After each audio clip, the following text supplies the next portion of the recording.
Imagine this. A city is on fire, bombs are falling, hospitals are overflowing, millions of people are fleeing their homes with nothing but the clothes on their back. And somewhere on the other side of the world, in a glass skyscraper, a man in a suit is watching stock prices go up. He's not worried, he's not scared, he's smiling, because for him, this war is the best thing that ever happened to his business. You've been told war is a tragedy, and it is, for the people who fight it, who lose their homes, their families, their futures. But here's the dark truth that powerful people don't want you to think about. War is also a business, and some people are making billions from it. Today, we're going to follow the money. We're going to name the names, reveal the numbers, and show you exactly how, while soldiers bleed on the battlefield, certain companies, industries, and individuals are getting obscenely rich. Stay until the end, because the last part will genuinely shock you. Let's start with something concrete, something real. In 2024, the top 100 defense companies in the world made more than $679 billion in revenue, according to the Stockholm International Peace Research Institute, known as SIPRI. Read that number again, $679 billion in a single year. And global defense spending jumped 9.4% in 2024 alone, reaching $2.7 trillion. That is more money than most countries on Earth produce in an entire year. And it all flows into the hands of companies that need conflict to survive. US firms dominate this industry, collecting almost $334 billion of that revenue. China comes second with $88 billion, followed by the United Kingdom at $52 billion, Russia at $31 billion, and France at $26 billion. Now, you might be thinking, okay, but these are defense companies. It makes sense that wars help them. What about regular people? That's exactly what we need to talk about, because it's not just weapons manufacturers. The tentacles of war profit reach much further than you think. Let me introduce you to 5 companies. You may have heard their names, but you probably don't know just how much money they are making from the world's conflicts. Number 1. Lockheed Martin. Lockheed Martin's revenue rose from $67 billion in 2021 to nearly $71 billion by 2024. They make the F-35 fighter jet, missiles, radar systems, and satellite technology. Every time a government orders more weapons, and wars make governments very eager to order more weapons, Lockheed cashes the check. Number 2. RTX. Formerly known as Raytheon, RTX saw its revenues climb from $64.3 billion in 2021 to over $80 billion by 2024. They make missile systems, jet engines,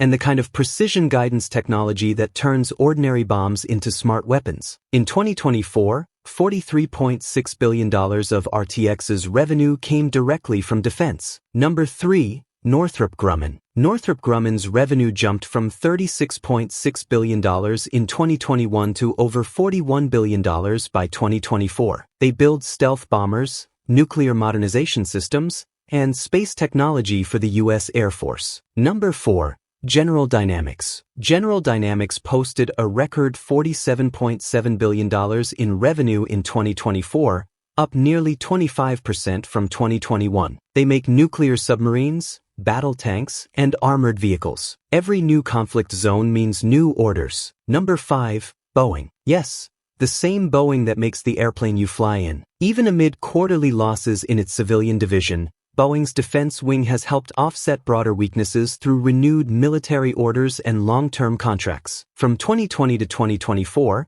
the top 5 Pentagon contractors alone received $771 billion in contract awards. $771 billion. To just 5 companies, in 5 years. And who paid for all of this? The taxpayer. But it's not just the weapons makers. When wars break out, especially in oil-rich regions, energy prices spike. Supply chains get disrupted, and the companies that already control the world's oil and gas reserves suddenly find themselves sitting on a goldmine. Since Russia invaded Ukraine, European and U.S. oil and gas majors made profits of more than $250 billion. Let that sink in. $250 billion. While Ukrainian families were hiding in basements, Shell and BP made £75 billion in combined profit between them during the conflict, enough to cover all of Britain's household electricity bills for 17 consecutive months. Meanwhile, Shell, BP, Chevron, ExxonMobil, and TotalEnergies paid $200 billion to shareholders since the invasion of Ukraine, funneling cash to investors as more than 10,000 Ukrainian civilians were killed and millions of households across Europe struggled to keep the lights on. These companies didn't fire a single bullet. They didn't send a single soldier. They just controlled the oil, waited for prices to rise, and collected the profits. Here's something they really don't want you to know. War doesn't just make money when the bombs are falling. It makes money after as well, through reconstruction. Think about the Iraq War. The United States invaded in 2003. Cities were destroyed. Infrastructure was bombed to rubble. And then, who got the contracts to rebuild? Halliburton's subsidiary, Kellogg Brown and Root,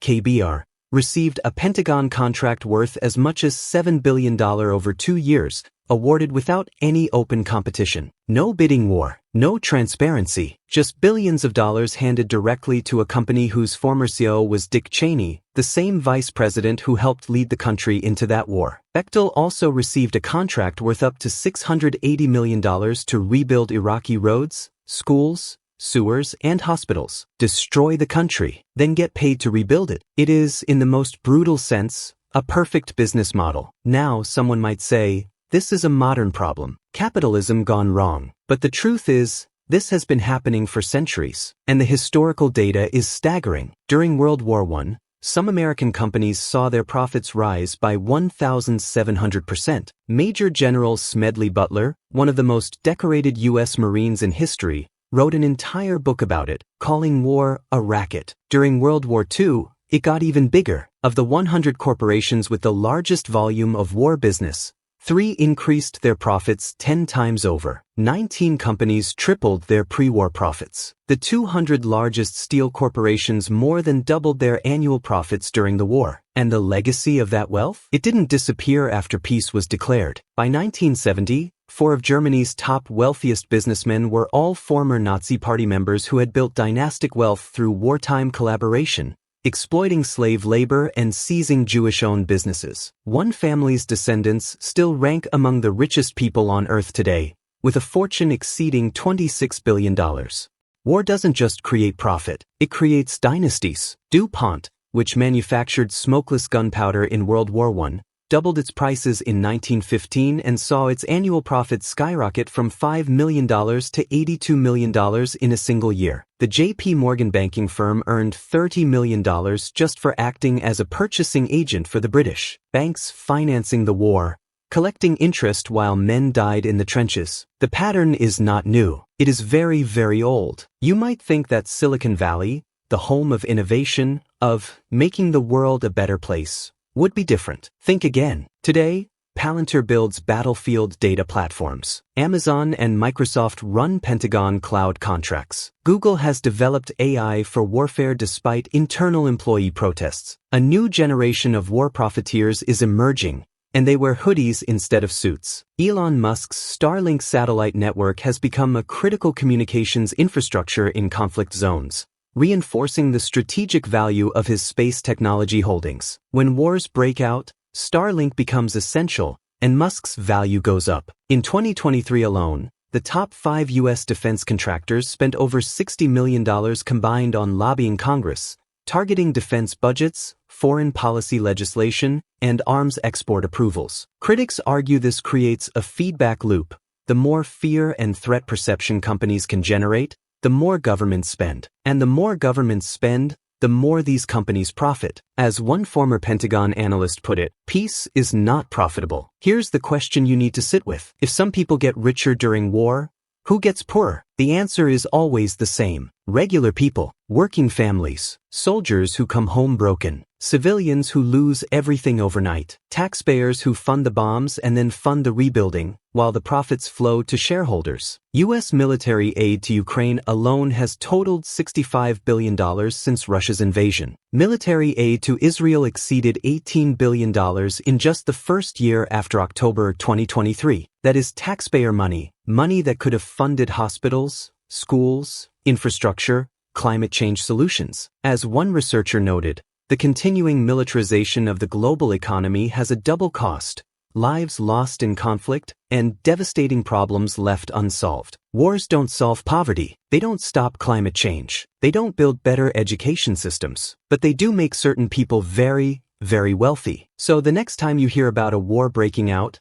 and you feel sad and scared and confused about why this keeps happening, follow the money. Ask who benefits. Ask whose stock prices just went up. Ask which CEO just got a new contract. Ask which oil company just posted record profits. Because war is not just a tragedy. It is also, for a very select few, a business strategy. The soldiers don't profit. The refugees don't profit. The ordinary citizens who pay taxes and bury their children, they don't profit. But the arms dealers do. The oil giants do. The reconstruction contractors do. The lobbyists do. And until we, as a global society, decide to truly reckon with this, it will never stop. Because for them, the war never really ends. It just becomes the next contract. If this video made you think differently about the world, share it with someone who needs to see it. And if you want to go deeper into how the global economy really works, subscribe. Because on this channel, we don't hide from the hard truths. We follow them